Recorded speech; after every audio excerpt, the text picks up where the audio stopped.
ગુજરાત માધ્યમિક અને ઉચ્ચતર માધ્યમિક શિક્ષણ બોર્ડનું ધોરણ 12 સામાન્ય અને વિજ્ઞાન પ્રવાહનું પરિણામ જાહેર થયું છે। સામાન્ય પ્રવાહમાં બોર્ડનું પરિણામ 91.93%, જ્યારે છોટાઉદેપુર જિલ્લાનું પરિણામ 91.84% આવ્યું છે। વિજ્ઞાન પ્રવાહમાં બોર્ડનું પરિણામ 82.45%, જ્યારે છોટાઉદેપુર જિલ્લાનું પરિણામ 51.36% સામે આવ્યું। ગુજરાત માધ્યમિક અને ઉચ્ચતર માધ્યમિક શિક્ષણ બોર્ડ દ્વારા ધોરણ 12 સામાન્ય અને વિજ્ઞાન પ્રવાહનું પરિણામ જાહેર કરવામાં આવ્યું। સામાન્ય પ્રવાહમાં બોર્ડનું પરિણામ 91.93% છે, જ્યારે છોટાઉદેપુર જિલ્લાનું પરિણામ 91.84% છે। છોટાઉદેપુર જિલ્લામાં 5387 પરીક્ષાર્થીઓ નોંધાયા, જે પૈકી 5370 પરીક્ષાર્થીઓ પરીક્ષા આપી। સામાન્ય પ્રવાહમાં જિલ્લાના 5 પરીક્ષાર્થીઓ A1 અને 191 પરીક્ષાર્થીઓ A2 ગ્રેડ મેળવ્યો। તેવી જ રીતે વિજ્ઞાન પ્રવાહમાં બોર્ડનું પરિણામ 82.45% છે, જ્યારે છોટાઉદેપુર જિલ્લાનું પરિણામ 51.36% છે। છોટાઉદેપુર જિલ્લામાં 1068 પરીક્ષાર્થીઓ નોંધાયા, જે પૈકી 1067 પરીક્ષાર્થીઓ પરીક્ષા આપી। વિજ્ઞાન પ્રવાહમાં જિલ્લાના 9 પરીક્ષાર્થીઓ A2 ગ્રેડ મેળવ્યો। ગયા વર્ષની સરખામણી કરતા આ વર્ષે જિલ્લામાં સારું પરિણામ આવતા જિલ્લાવાસીઓમાં પણ ખુશી જોવા મળી। Bureau report, Rehan Patel, Chhota Udaipur. નમસ્કાર, હું જિલ્લા શિક્ષણાધિકારી છોટાઉદેપુર।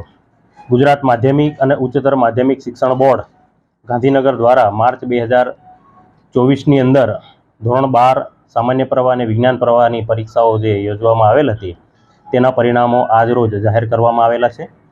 એ પરિણામોની વાત કરીએ તો છોટાઉદેપુર જિલ્લાની અંદર વિજ્ઞાન પ્રવાહની અંદર કુલ 1067 વિદ્યાર્થીઓ નોંધાયેલ હતા। તે પૈકીના 548 વિદ્યાર્થીઓ ઉત્તીર્ણ થયેલ છે। ટકાવારીની વાત કરીએ તો છોટાઉદેપુર જિલ્લાનું વિજ્ઞાન પ્રવાહનું પરિણામ 51.36% નોંધાયેલ છે।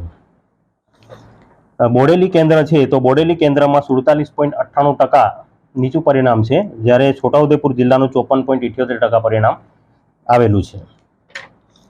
વિજ્ઞાન પ્રવાહની શાળાઓના પરિણામોની ગત વર્ષેની સરખામણી કરીને વાત કરવામાં આવે તો ગત વર્ષનું છોટાઉદેપુર જિલ્લાનું પરિણામ 36.70 નોંધાયેલું હતું, જ્યારે આ વખતે 51.36% નોંધાઈ અને એમાં વધારો જોવા મળેલ છે।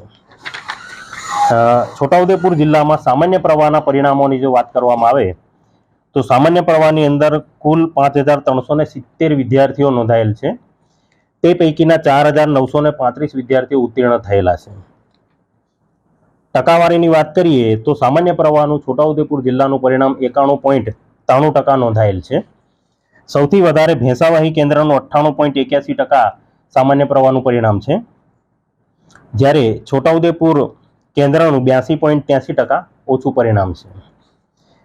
ગત વર્ષની સરખામણીમાં સામાન્ય પ્રવાહના પરિણામોની વાત કરવામાં આવે તો ગત વર્ષે છોટાઉદેપુર જિલ્લાની અંદર સામાન્ય પ્રવાહનું પરિણામ 69.18% નોંધાયેલ છે, જ્યારે આ વખતે 91.93% સાથે વધારો જોવા મળેલ છે।